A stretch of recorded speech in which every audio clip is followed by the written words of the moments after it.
I'm an owner of a small aircraft maintenance business. My revenue last year was $550K. I have one mechanic who works for me, and my wife does the accounting part-time. I have no desire to grow the business, but I have more work than I can do. I have raised my hourly rate as high as I feel fair. I hate saying no to people who need work done.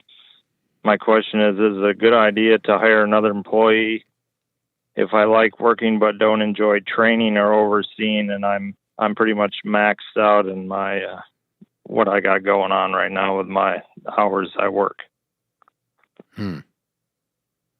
Choose your pain, brother. Okay. Which one you want to do? You didn't say you liked either one of them. Right. Well, I guess I'm trying to figure out, I guess overseeing the guy that I have now it took me, a couple years to get him trained fairly well, but he still needs some help. But I'm just not sure. Is it okay to keep your business, where it is, or is it better to grow it? I guess. Do you have to grow it? I guess is another question. I guess you don't have to grow it at light speed, but there needs to be some sense of growth because nothing is stagnant. Okay. It's either growing or it's dying. And sometimes you don't see the deterioration because it's internal. And sometimes you don't see the growth because it's so gradual. But I'm going to lean in enough that I create some kind of upward momentum to keep away the deterioration, right? And so, I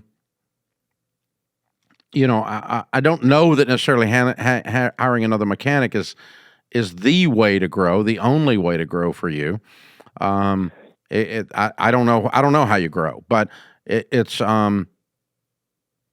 occurs to me that you're pretty vulnerable today. If he just decided that he was moving to Omaha, your current mechanic, you're screwed. Yeah. I definitely have more work than I can keep up with on my own. Already. You already are working more hours than you want to. And so having two of them creates a more sustainable, peaceful situation. And so it's almost as if you could say, in order to have a more stable platform to run this thing from, meaning that, I don't lose the only means of production other than me, I'm going to put on another one for that reason alone. And then also we're going to make more money. The downside is my trade-off is for more stability, I'm having to do something I'm not that fond of, which is training up another dude. Yep. Okay, I guess I didn't quite look at it like that. So that makes sense. Like if I hire another guy, like what do you typically see for your ROI on an employee? Like what should I be thinking about there? You guys bill by the hour, don't you? Yep. Yeah. Yep. So you're billing the other guy out for more than he costs. Yep. Same deal. Okay. I'm going to bill him out at the same rate. Okay. And, he may not be as efficient. It may take a year for him to do the repair and the customer interaction and whatever else the way you would. You may have to train him you may have to train him a little bit on actually being an aircraft mechanic. You may have to train him also on how to do it your way. Yep. Like we have people come in here that know how to do the thing, but we want them to do the thing the Ramsey way. That makes sense?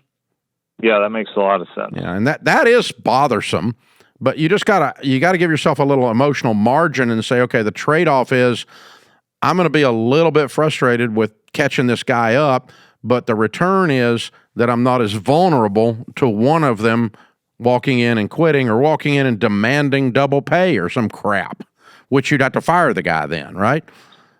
Yeah. Yep. And so then you'd be back to square one and messed up again.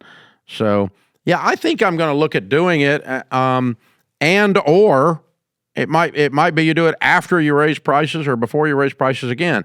And I mean, I don't. A fair price is what you charge and someone else will pay. Yep. That's a fair price, because I they if, as long as you didn't lie to them, and you said this is so much, an hour is what we charge, and if you want to do your work somewhere else, you might get it cheaper. But this is who we are, and we do excellent work, and we're going to be on time, and your aircraft's going to be back up and serviceable again and back in the air, airworthy again. And this is what we do, and it's who we are, and we're not trying to be the cheapest. And they say, well, that's too high. You go, I know, but it's, I've got to hire mechanics. I got to keep inventory on here. My wife does the books. We're not a big operation. This is who we are.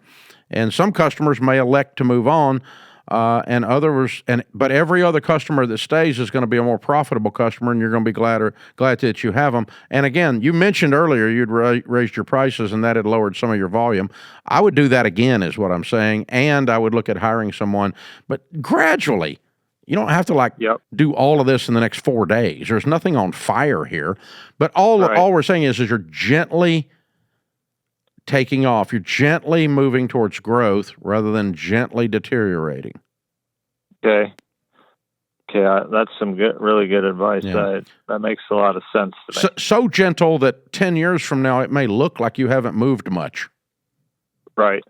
That's okay, but you have, and you're leaning in. Your weight is on that right foot. Your weight is on that lean forward foot, and that's the kind of thing. But it is not required that you have 25 employees to call yourself successful from one. No, or to call yourself a good business person. No, you've defined what you want your business to look like. It's supposed to bring you joy and serve your customers. And so I'm good once it does that. And I like your attitude about it a lot. So very good. Very good. Very cool call, Andrew. And Anchorage, Alaska. By the way, last time I was up in Alaska, they told me this interesting stat. Andrew's in the right business. More people have pilot's license than driver's license, because you can't get anywhere by car.